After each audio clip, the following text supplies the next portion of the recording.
This will be a discussion panel, working my way all the way from the far end. We have Guttman-McCabe from CTIA, Bob Quinn from AT&T, Rick Chessen from NCTA, and Blair Levin, former Grand Poobah of the Broadband plan.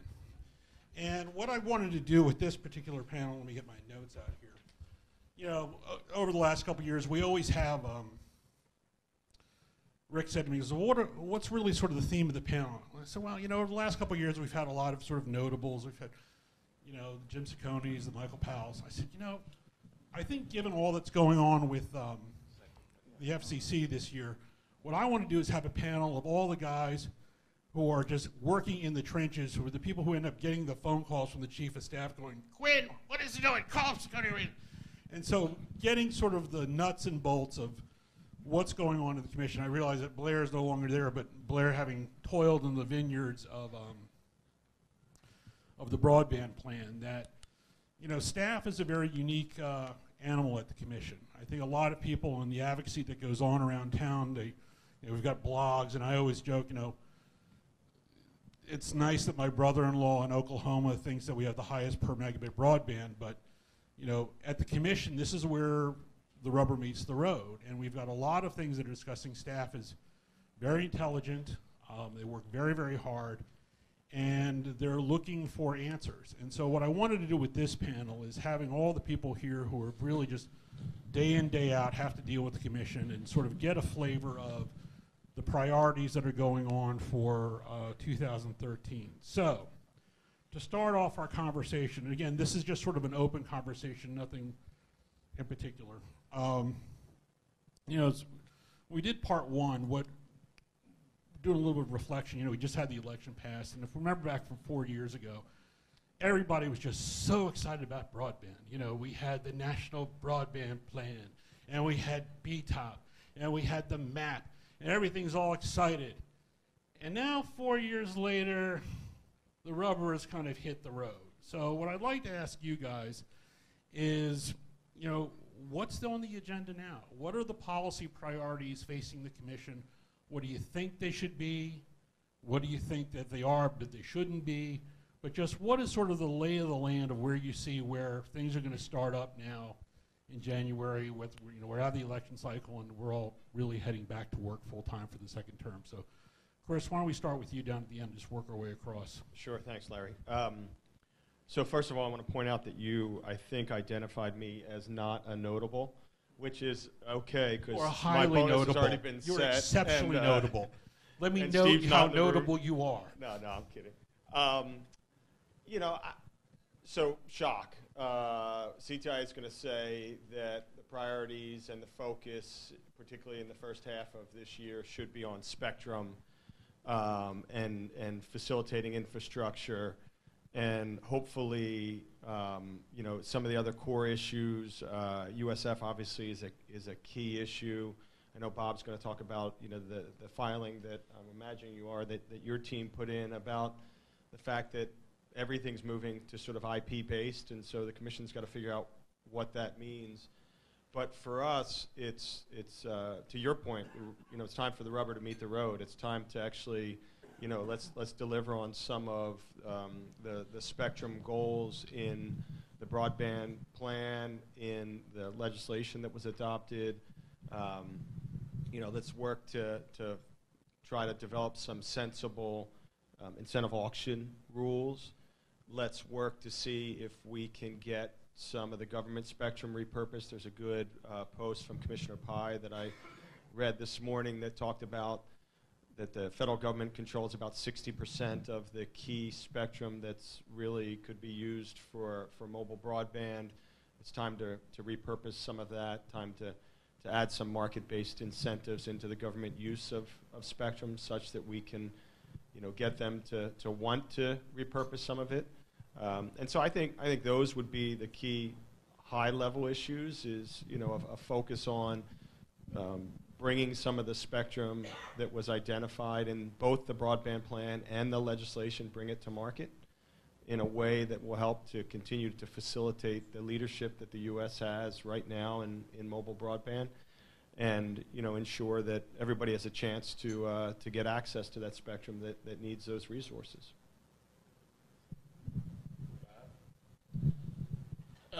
So I totally agree with everything Chris just said. I think I'd approach it probably from a little bit broader perspective and pick up on one of the points that Chris mentioned, which is I think really the job is what the job has been for the last 4 years, ever since Blair's team put together that document called the National Broadband Plan. And I think the task is to actually implement it. And I think, to the Commission's credit, they've done some really hard things. I mean, issuing an order on universal service, changing the way that intercarrier compensation is structured so that we're removing all of the implicit subsidies that incent people to keep up their old infrastructure.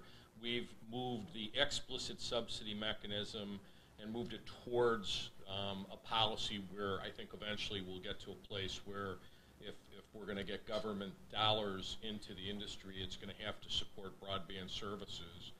I think the spectrum plan was all about, the spectrum piece of the National Broadband Plan was, as Chris pointed out, delivering broadband. I think all of the things that are left are really hard. Our filing is focused in large part on the realization that if you want to move to a broadband plan, you have to allow the carriers to retire the older technology. You can't require companies to continue to provide kind of legacy technologies as well as IP technologies. It's to get into an economic framework where you can where you have as much private capital as possible going into broadband infrastructure, because I think the reality of the universal service order was there's not enough money to pay for universal broadband everywhere.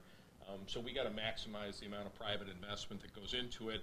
And really, that's a really hard thing for people to get their arms around. I know in talking to people about the filing that we did, and we walked it around the Commission quite a bit before we actually filed it, I think, at some level, I always hearken back when I talked to Brooks, in fact, about his piece. For years and years, the Communication Act has been structured in a way that basically regulated the services that we offer. So when George gets up there and he talks about price regulation, he's talking about price regulation of services. For many years, for 100 years, the service was the infrastructure. It was all the same thing. I think the hard part for the regulators to get their arms around is that in a world where we move to IP, we really separate the service from the infrastructure, really for the first time. And you no longer have to have the infrastructure. The infrastructure is broadband, and you no longer have to have your own infrastructure, for example, to offer voice services or video services or anything at all like that. You've disassociated the service from the infrastructure. And I think the hard part is going to be to get regulators to really kind of embrace that and acknowledge that in this new world, hey, if we want to regulate voice, if that's the choice that we want to make, that's great, but we've got to look at the voice providers across the gamut, the video providers across the gamut, which are not just the infrastructure players. And that's traditionally been their wheelhouse where they want to go. And I think we're going to spend a lot of time talking about this issue. And I want to point out, because somebody will bring up unbundling, but even in the unbundling world, the FCC was given the authority to regulate the infrastructure to require the unbundling of facilities in order for people to provide these competitive services. And I think once you make this leap where you disassociate the service from the infrastructure, getting the regulator to really embrace that and move forward at that level and then make choices about where regulation is needed or not needed, I think that's going to be a thing we're going to talk about a lot over the course of the next couple of years. Thanks, Larry. Thanks for having me. And I especially want to just say thank you for having me on the day that you're giving out the Jerry Duvall Public Service Award. Worked with Jerry for many years at the FCC, and it was always a joy to work with somebody who just cared about getting the right answer, and can't think of somebody more deserving to have an award named after them. As far as sort of what the FCC is going to be taking up this year, I think those are a lot of the topics. On spectrum, I think our industry is very interested in participating not just in the broadcast spectrum, but the other bands that are being put out there for comment, and seeking sort of a balanced approach between licensed and unlicensed. We are new entrants, but cable's getting into, for instance, Wi-Fi in a very big way. Over 100,000 hotspots now out there that are providing people with mobility on their current service they're already paying for. They're now getting to use it out and about when they're out in their communities. I also think USF will continue to be an issue. We want to commend the FCC again for doing something that, as Bob said, was a difficult thing to do, and make sure that it maintains the theory that on which it was enacted, which was competitive neutrality, technological neutrality. Those are important concepts to us. If anybody's able to provide those kind of services to people who need them and otherwise wouldn't be served, we think people ought to be qualified to do that, especially in this new world in which maybe this whole question of the relationship of the PSTN is now being rethought. And the question is, well, is there any longer a special relationship between the PSTN and the government? I think that may work both ways, not just for the obligations possibly that the PSTN is under, but potentially some of the benefits, for instance, universal service, that it might be worth discussing, both ends of that. As far as other things the FCC might take up, we already know that they're going to be looking at public safety in the wake of Hurricane Sandy and having hearings around the country. I also think adoption hopefully will continue to be a focus. Of course, the cable industry has the Connect to Compete initiative, public-private partnership, along with the FCC and others, to try to work on that problem, which obviously is a multifaceted, difficult problem, but one that I think we do need to continue to work on in the coming years. So those are some of the areas. Well, is mic on? Hello? Hello? Great. First of all, I want to thank George for mentioning, it's still not on, but it's on? Okay. Mentioning that investors actually don't care about uncertainty. I spent a decade talking to investors. I never met one that said to me, what I really care about is uncertainty. What they cared about was knowing 10 minutes before anybody else what was about to happen. But the bigger point is, it's easy to have certainty. We could price regulate everything and have great certainty. It would be a big mistake. So that fundamental point, I think, is really important. And I'm pretty sure every commissioner I've ever known has said it at one point or another, and it's always nice to have somebody correct them. It's nice to be on a panel with people who lobby the FCC. As you noticed, they all said very nice things about it. I don't lobby the FCC, therefore, though I like the FCC and I could say nice things about it, I think I'll talk about something different, which is simply what are the questions that we ought to be grappling with? And I think there are three that are distinct but also interrelated. And they are, number one, what is your point of view about whether wireless broadband is going to compete with wired? Hal talked about it a little bit. Basically, I think Hal's position is that it does compete. Susan Crawford's position is that it doesn't. I have a slightly different point of view, but my point of view is not important. What is important is you should have a point of view about it, because if you think it does compete, it changes a lot of things that you want to talk about, including, by the way, the universal service thing, which came out of the National Broadband Plan. I think they did a lot of really great things, but if wireless really competes with wired, a lot of the money we're going to spend over the next 5 years in universal service is going to be stranded because wireless is essentially going to take over in a number of markets where we're currently funding on the assumption that wireless won't compete. So I'm not saying that I have the right answer for that, but I am saying that is probably, from both a market perspective and a policy perspective, about as important a question as you ought to have a point of view on. The second question is, what are the public goods we want from communications networks, no matter what you think about competitive market structure? How you get them depends on your point of view about competitive market structure. But what are the public goods that you would want, whether we had 5 competitors in a market or 1? There are some that I think we all agree on, 911, for example. I think we also all want, what's happening with Hurricane Sandy is, what are the rules that should affect all providers of a service in terms of redundancy and resilience and things like that. So there are a series of things, and by the way, I think that's very much at the core of a proceeding which the broadband plan asked for, and the FCC is now, I think, finally getting to, which is the transition to IP. But at the end of the day, what really is important about that, there's a competitive piece that's important, but there's also the piece of what are the public goods that we want as we move from what we might think of as the analog world to the competitive world. The third question is, what is the role of government in taking advantage of this fantastic platform for the purposes of innovation and economic growth? Now, on this one, this has actually been most of what I've been spending my time on the last couple of years.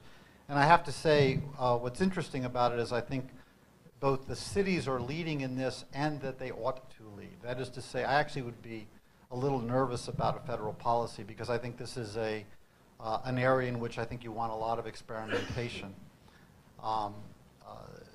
for a variety of reasons, including anybody who's read the new book, Anti-Fragile, would kind of recognize that you actually, you want, there's a purpose of that Jeffersonian notion of laboratories of democracies, or I guess Brandeis was the one who actually coined the phrase. But I think you want laboratories of bandwidth economic development.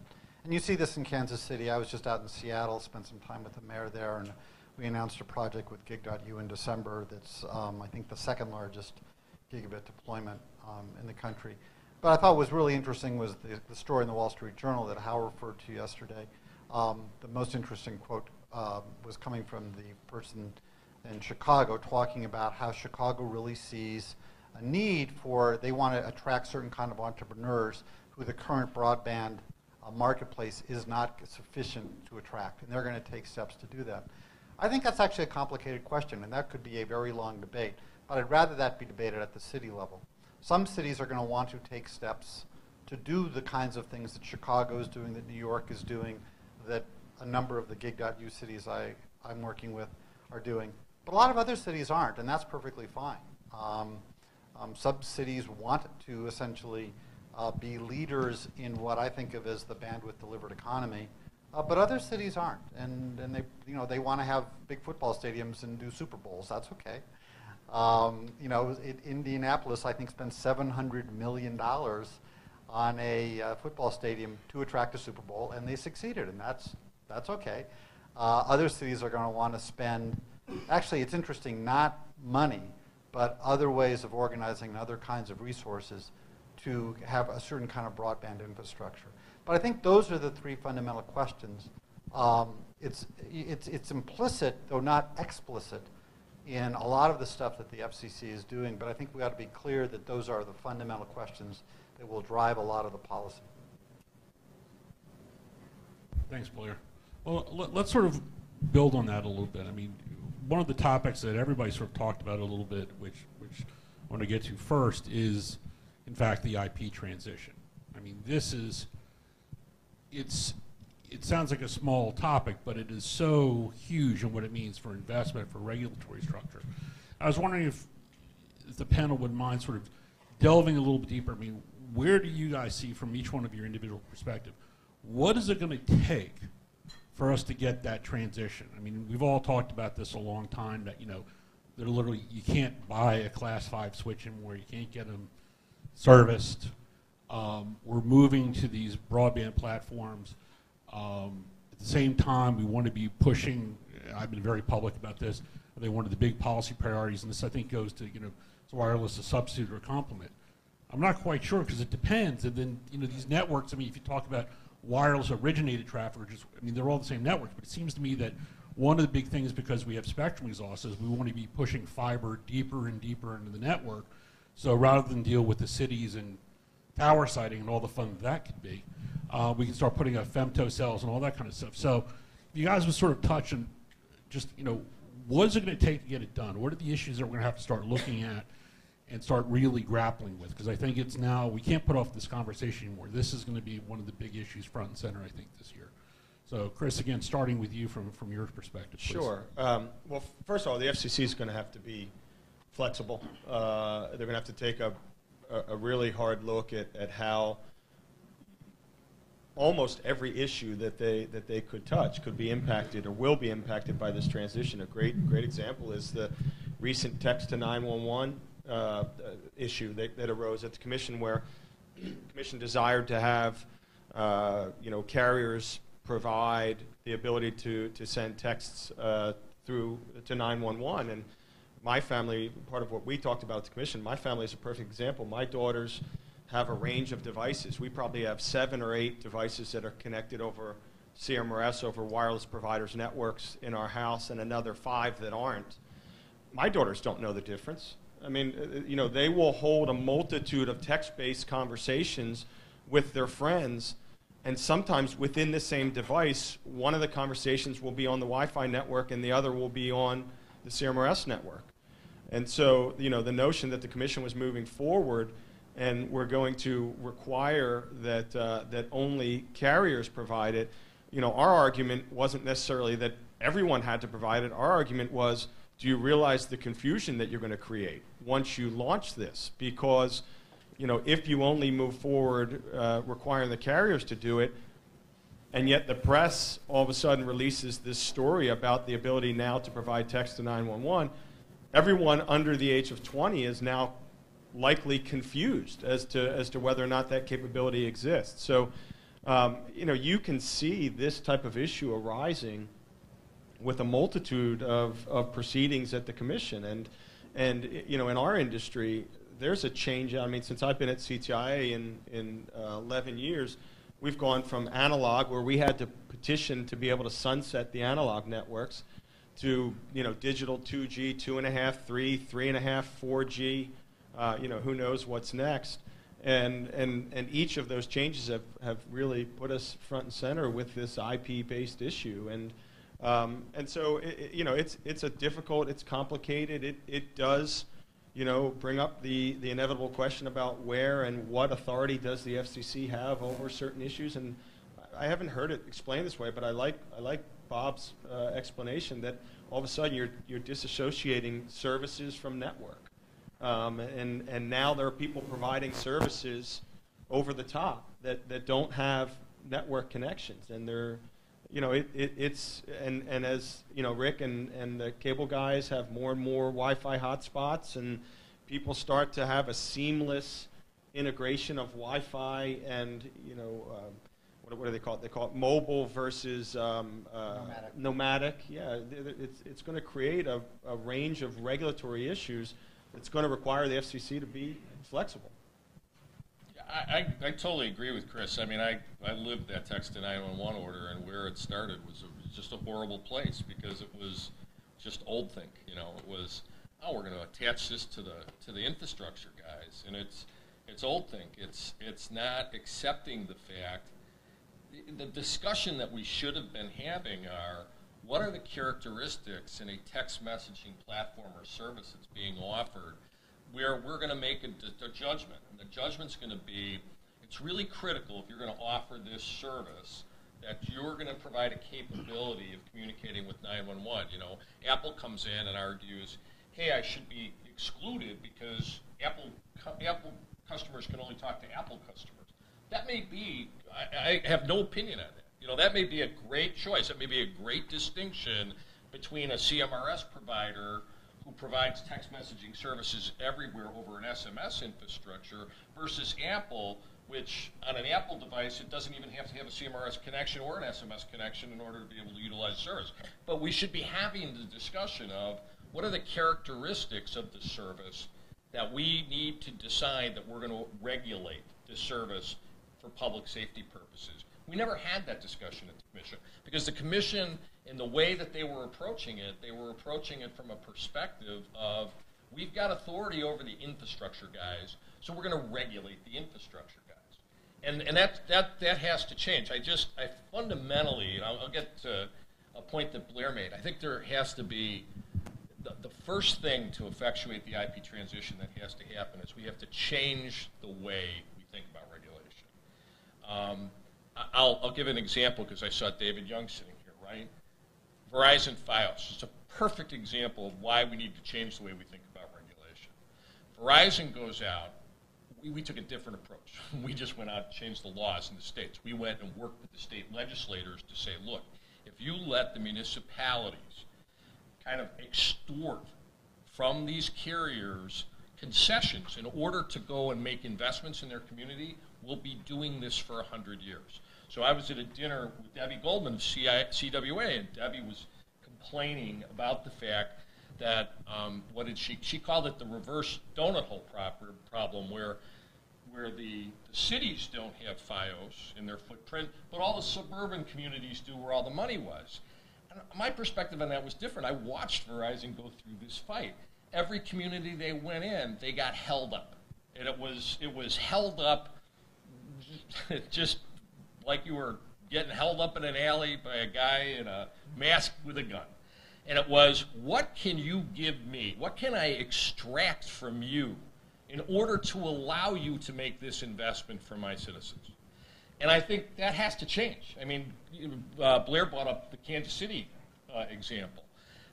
We got to start thinking about this differently. Because there are communities out there that are thinking about this the right way. Those communities are approaching it saying, I want this investment. This investment is good for my citizens, and I want to encourage you to come here. That didn't happen with Verizon FiOS, and that's why there's a lot of cities like Boston, and I don't have any of the details on this, who probably are never going to get FiOS because they just couldn't come to terms with Verizon, who wanted to come in and make a huge infrastructure investment in their community to provide fiber to the home. They could never. I actually went to the Montgomery County hearing for FiOS, and it was a hoot. I mean, it was unbelievable, and then So to me, the biggest thing that has to change is we just have to change the way that we think about this. And the text to 911 is a great example. We got to change the way we're thinking about these things. And if we are going to make a decision to regulate, we need to regulate at the service level, and then we should be very minimal about it. Public safety is a great example. We're very supportive of text to 911. We think that, but we should be having a discussion as to what does the text service have to look like that has to fulfill that role. And if you're offering a service at large to the general public, perhaps that's a good way to do it. 911 to VoIP services. We supported 911 to VoIP services. We ended up with a goofy definition of interconnected VoIP services, whereby some services like Skype don't provide this service, and our friends at Google Voice, I don't know what that service is, but I know that they don't provide 911 service. So, I think that's going to be the hard part, is going to be getting people over this hump to just think about regulation differently and think about it in terms of the investment potential that is being offered, and making a decision, is that good? Do we want that investment? Do we want to change the way that we look at this in order to encourage that investment to be made? I think one of the difficult issues from a public policy point of view is, do you try to set a hard date for this? We're going to be filing comments later in the month, so we don't yet have a position, but I've been through two transitions, one at the FCC going through the over-the-air DTV transition, where there was a hard date. Government wanted its spectrum back, set a hard date, provided tons of subsidies for consumers, went into consumers' homes, set up all sorts of over-the-air education efforts. I think if you set a hard date, you do sort of implicate a lot of those issues, consumer-facing issues. You'd be amazed as we went around the country how many people still had in their homes an analog set with a VCR. I mean, people are where they are. You have to take them where you find them. And I just don't know enough about this yet to know exactly if you're going to set a hard date, when that hard date would be, and exactly how you'd have to prepare consumers for that switchover. The other transition is the cable DTV transition, which again doesn't have an end date. And the cable guys were able to sort of move consumers over in a more gradual way. So that's really two models of how to do it, and again, some of it was driven by the government's desire to get its spectrum back, but there's obviously consumer implications whichever way you go. So I think that's just one other thing to think about. I would just say that, number one, I would answer the question, there has to be a hard date. There are a lot of different reasons for that, but I would say that what drove us in the broadband plan to articulate the need for this was, number one, and above all, the government owes it to industry to say there is a time at which we will stop making you invest in obsolete networks. And that, to me, is the bottom line of that proceeding. There has to be a moment in time when the government says, we know that's an obsolete network. You don't have to invest in it anymore. You can invest in whatever. And we are not making capital allocation decisions for you. That to me, is the only the only thing I would be perfectly firm on. The rest, I think, goes to this question of what are the public goods we want out of the communications networks. How you do that depends a lot on other questions such as market structure or technology and things like that. But just a couple of other quick points I would make. Number one, I have no earthly idea when the current chairman is planning on leaving, but I do know this. History suggests that by the end of the year, there will be a different chair. Number two, since history suggests that, and since everyone at the FCC is aware of that history, their minds, shall we say, are slightly different. They are not focused in the same way that they would be if they thought that the current chair was going to be there for 2 or 3 years. So that's a transition on top of the transition that will inevitably slow the IP transition, but nonetheless, I think there's a lot of work that can be done, except for the fact that, number three, I have a feeling that the decision in the net neutrality case, or the open internet case, or whatever you wish to call it, will nonetheless, I completely agree with Bob's point about how we have to have a new thing. I actually think the decision may make that more difficult rather than less difficult for a variety of reasons that are probably not germane to this. That's a great segue. I mean, two related questions for the panel. I mean, one of the things that, it's in the broadband plan, I was listening to everybody talk about it, like, how do we present this then? How do we start that discussion at the commission? And one of the things that the broadband plan said very well was, let's have one proceeding. We've done this before, and you cited the DTV transition, and let's have one, and let's start having this discussion, which is great. There have been people who have said, no, let's not have the discussion. So what's the best way, because you guys work with staff, to start moving that ball forward? And then Blair actually got to a question I was going to ask in a moment, but let's say the DC Circuit overturns the net neutrality order. How do you think the staff's going to react to that? So you've got these two, one. It totally depends on the grounds on which they overturn it. Probably true. If we assume that it's going to be overturned by going, you didn't pay attention to me the first time, even though I gave you a very clear guidepost on how to get this thing done, I don't know. Are we going to relive the battles? But I mean, how should we present this? Should we have one proceeding? I mean, what are the things we can do? Because you guys work with staff. What are they looking for? I mean, you make an excellent point about the transition, but how can we start having that discussion? I mean, should we have one proceeding, Bob? Well, so, it's funny because in response to the filing that we did, some of the competitive carriers came in and said, we don't need to have this proceeding because, what was the number, Hank? We got 38 different dockets where each of the issues are teed up. And I agreed with them. We have 38 different dockets. So in response to Blair saying we should, Blair's report, the National Broadband Plan, I don't know what Blair would say, it's not his, but in response to the National Broadband Plan's team's report saying we should do this comprehensively, the FCC went out and raised these issues in 38 different unrelated proceedings. And that's the problem. That's, so we did the filing, and the filing was, look, we know that there are operations, I understand there's a lot of policy implications to everything that we're talking about, but there's a ton of technical and operational details that have to be accomplished in order to make this happen. I keep telling people, look, we're a telco, right? So as far as I can tell, we never retired a single service in our history. We just don't do it. What we do Call Vantage is we file. Well, we did retire Call Vantage. That's George right. and I were the two customers. Big customer of Call Vantage, right? Great service. So what we do is, we file a 214, a service discontinuance, and what we do is we grandfather them, and then we let people who have the service continue to have the service. As a result of that, we got about 20,000 different USOCs in service today. So there's a huge operational complexity to mapping all of those services to a replacement service. But I know that if we pick a central office and we do this in a limited scope geographic area, we will implicate every single policy issue we're going to have, and we're going to implicate every single operational and technical issue that we're going to have. So let's figure out if we can actually accomplish this in a couple of places. Our thought was we'd let any ILEC participate in the trial. who wanted to participate in the trial. They'll decide whether they want to participate. And then we got to work through all of these policy, technical, and operational issues on how we would accomplish this. And then we can get to the point of whether we need a hard date or a soft date.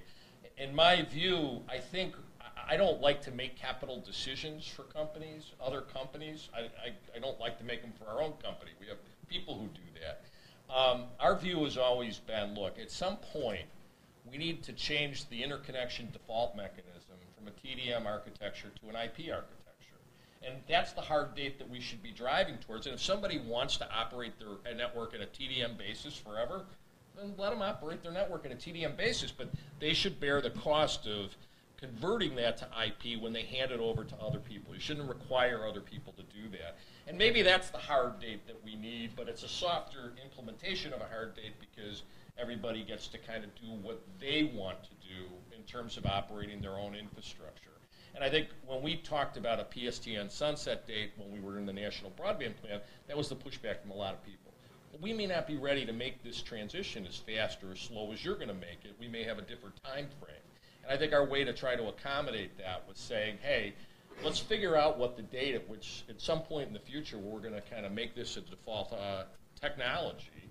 And then let it go from there and let people figure out how to do it. But I think by doing it in one proceeding, where we're going to kind of implicate all of the policy, technical, and operational issues, I think that's a better way to approach this than trying to do it 38.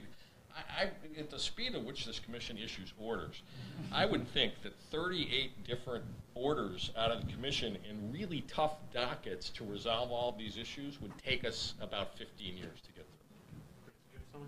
Yeah, well, just 15 years is about the time frame for me to get to retirement, so that might not be a bad thing. So I'm going to take the other half of the question. So you sort of teed it up in the context of the open internet or net neutrality decision. One of the things, the core issue that we raised at CTIA was that wireless is different, right? We came up with a catchphrase, wireless is different, looming spectrum crisis. You'll notice there's a theme. We try to present things in a way that you can almost market them and get people to understand. The idea of us revisiting sort of in whole cloth the net neutrality debate, it scares the blank out of me. But I have to say I'm confident in the sense that, or the conclusion that we argued wireless is different. We argued at that point in time during the infancy of this debate that we were spectrum constrained. We've had arguably no new spectrum brought to market, and yet in that intervening period, we have had more users. We've gone above 100% penetration. We have more uses, so we have all of these uses, and I'm not sure how you would address those in a net neutrality context or debate, like the verticals, M-Health, and use in agriculture and on farms, and we see news stories almost daily about the use of broadband. This gets back to this issue of is wireless broadband a complement or a supplement or a replacement? I think it's all of the above at times, depending upon who you ask.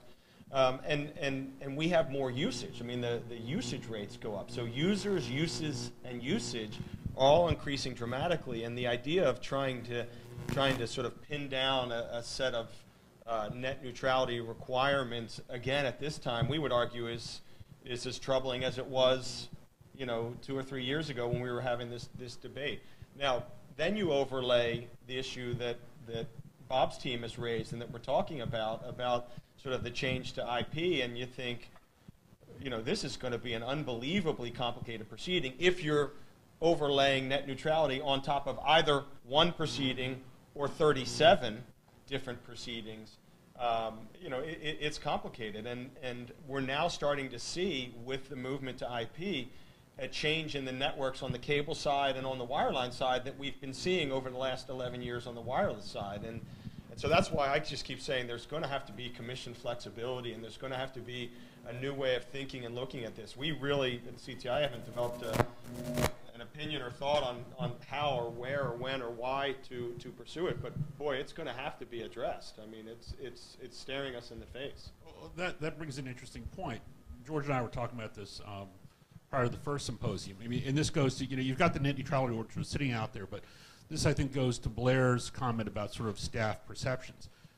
Of late, and this is surprising, at least it was to me when you look at the case law and stuff, there have been a couple of recent Court of Appeals decisions which I would argue have been exceptionally favorable to the FCC in this realm of its ancillary jurisdiction over IP services, and it's also its ability to forbear. You had the Phoenix forbearance order upheld in the 10th Circuit, which I think is a horribly reasoned decision, but it upheld the FCC's refusal to grant forbearance for unbundling in Phoenix. And then you had the DC Circuit's data roaming order, which you could argue they just sort of took much broader, clear ancillary jurisdiction under Title III. But do you see sort of a feel from staff that, putting aside how the DC Circuit rules and the net neutrality order, that they feel very emboldened about the ability to sort of, because they can take jurisdiction, they should take jurisdiction over IP as opposed to the traditional light touch that we've always had going back to Blair's time, back in the 90s?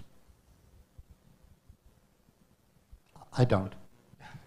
I don't either. I see there's actually, I see those examples, but there's also been some examples going the other way. For instance, the FCC did forbear last year on cable CLEC cross-ownership,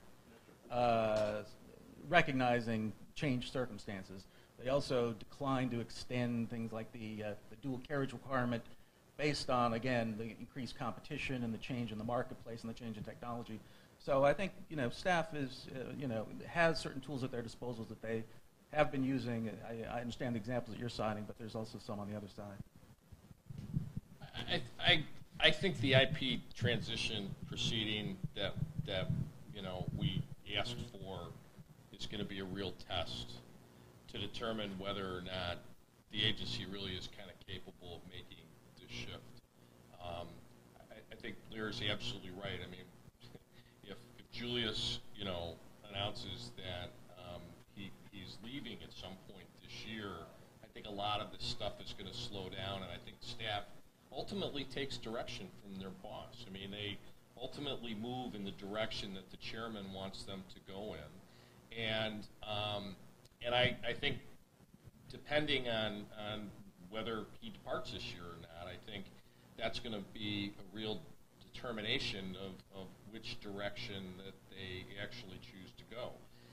I think the data roaming decision was an interesting decision because on the one hand it allowed that they had authority under Title III to regulate data roaming. On the other hand, it kind of declared, but this isn't kind of common carriage price regulation, and you guys have an immediate as-applied challenge if that's what this turns into. We had always argued you don't need it. We enter data roaming deals. We continue to enter into data roaming deals, and I think there was kind of a subtext to that appeal that suggested that they could oversee interconnectivity amongst everyone, but that authority didn't go so far as to equate to kind of common carriage type price regulation. I think that's going to be the hesitancy over there, and I think they're going to ultimately, the staff will take the direction that they get from the chairman as to which way they want to proceed here. I would just say the chair. Chairperson. The chairperson. For a variety of reasons, it's important that I mention that. Well, now that's breaking news. Okay. Well, golly. It's always good to have a little mystery. Blair Levin, International Man of Mystery. Right. All right. Let's switch over because I think I would be remiss if I didn't talk about Spectrum. This is still a huge. While we're talking about the IP transition, which is obviously huge, Spectrum is not going away. We have the upcoming incentive auctions. You have this Spectrum Screen NPRM, which I can't figure out, and you've got this PCAST report, which came out, where the government came out and said, I'm sorry, this notion of us identifying, clearing, and auctioning spectrum is now off the table. We're now sharing. Too bad. So as we start talking about spectrum issues, which are not going away, I was wondering, Chris, why don't you start the conversation and just sort of bring us up to speed on where you see the big, like I said, how do you think these incentive auctions are going to play off? Is it going to get off on time?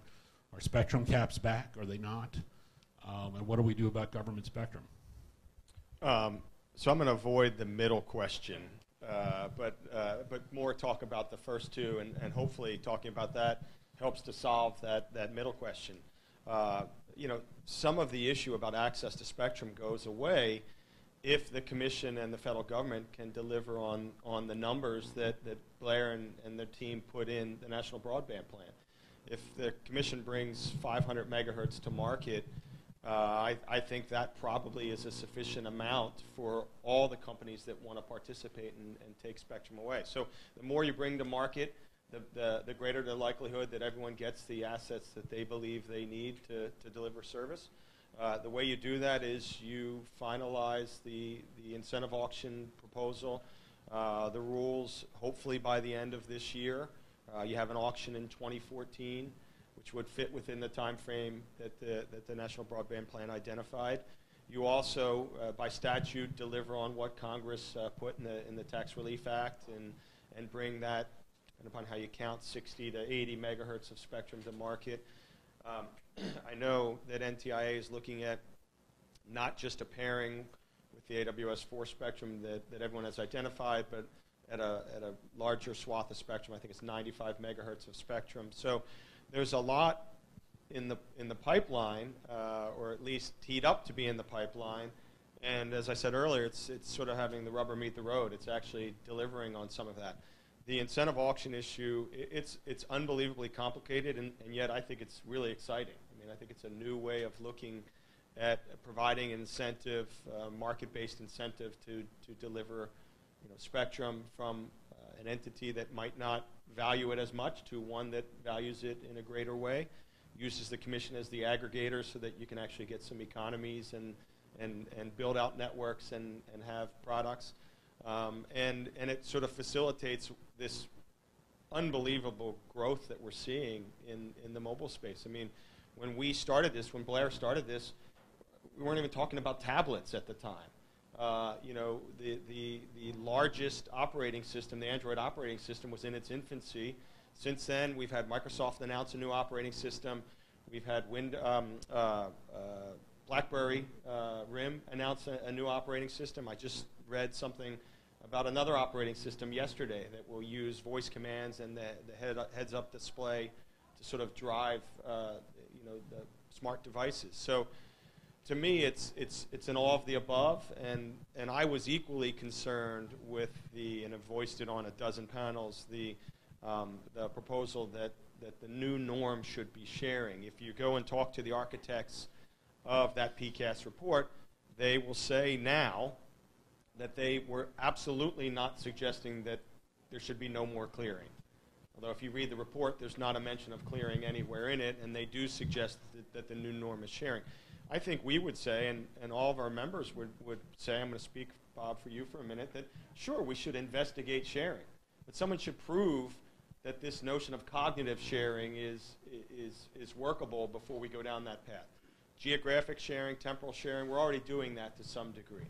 But the gold standard has to remain clearing.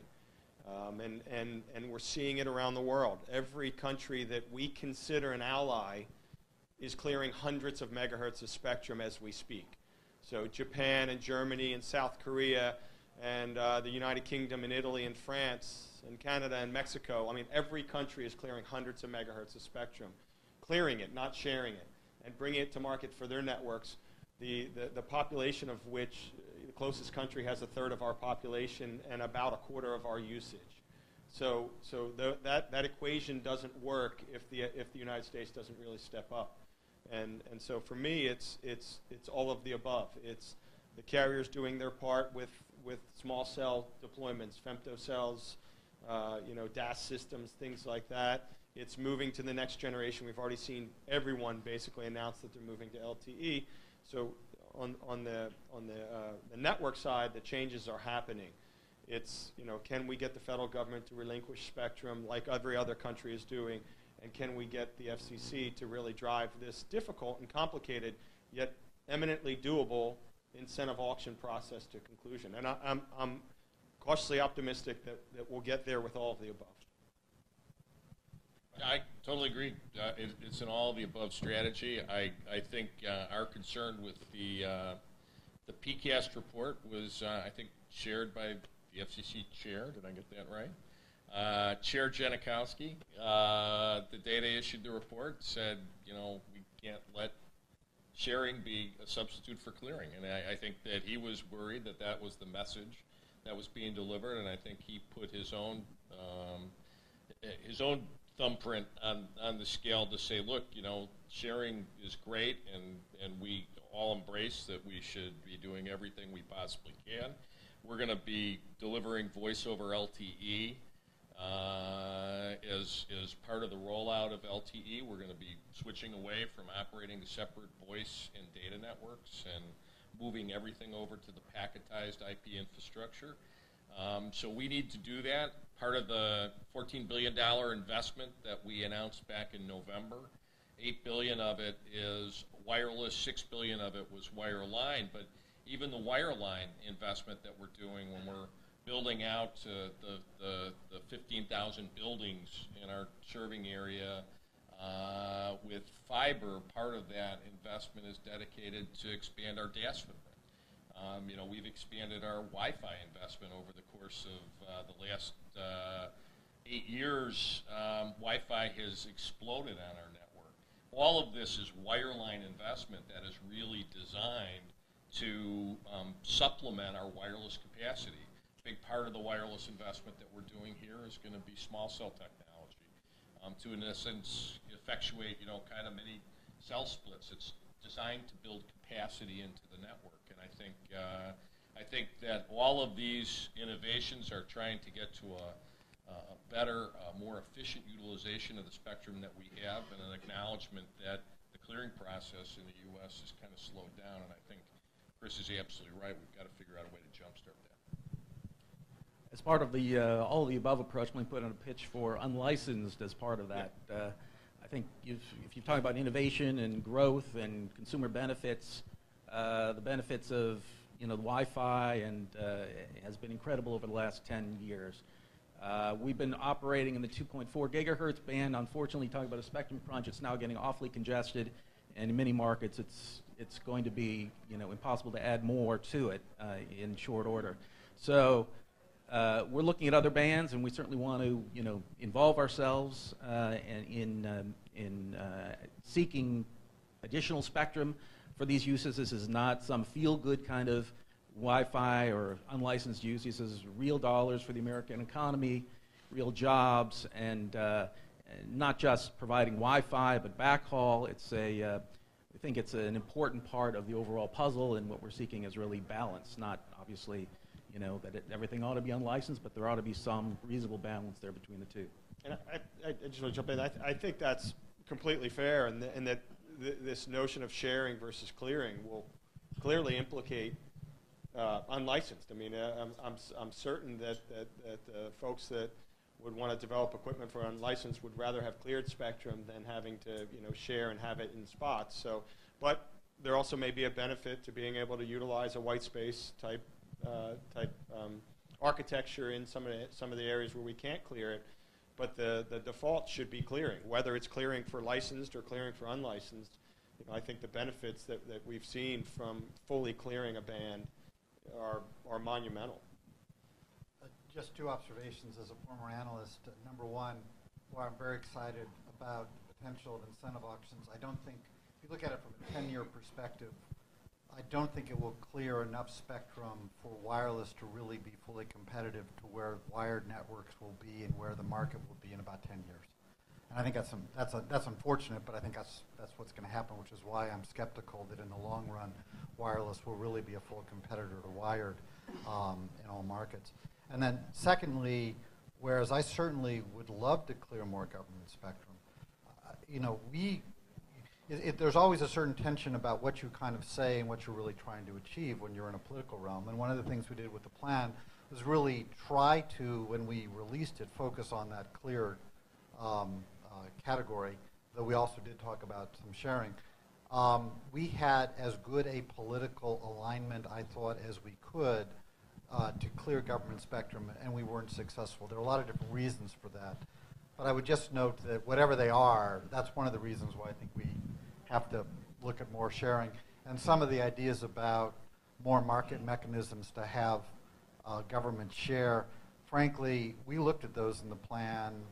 England has tried some. They didn't succeed. There are a lot of different reasons, including the fact that government is actually not very good at market mechanisms.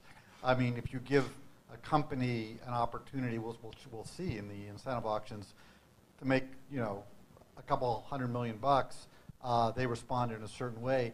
If you give a budget officer at a Pentagon the opportunity to make a couple $100 million bucks, which will be then taken away by the budget committee, they respond differently. So it's not clear to me that some of these ideas, some of the ideas that are currently being floated around, in fact, have been looked at and, shall we say, found wanting. I see Commissioner McDowell is here, so let me thank our excellent panel. I really appreciate you guys coming and participating today. And thank you once again, and we look forward to some other events. So let's break this panel and bring up Commissioner McDowell. Thank you guys.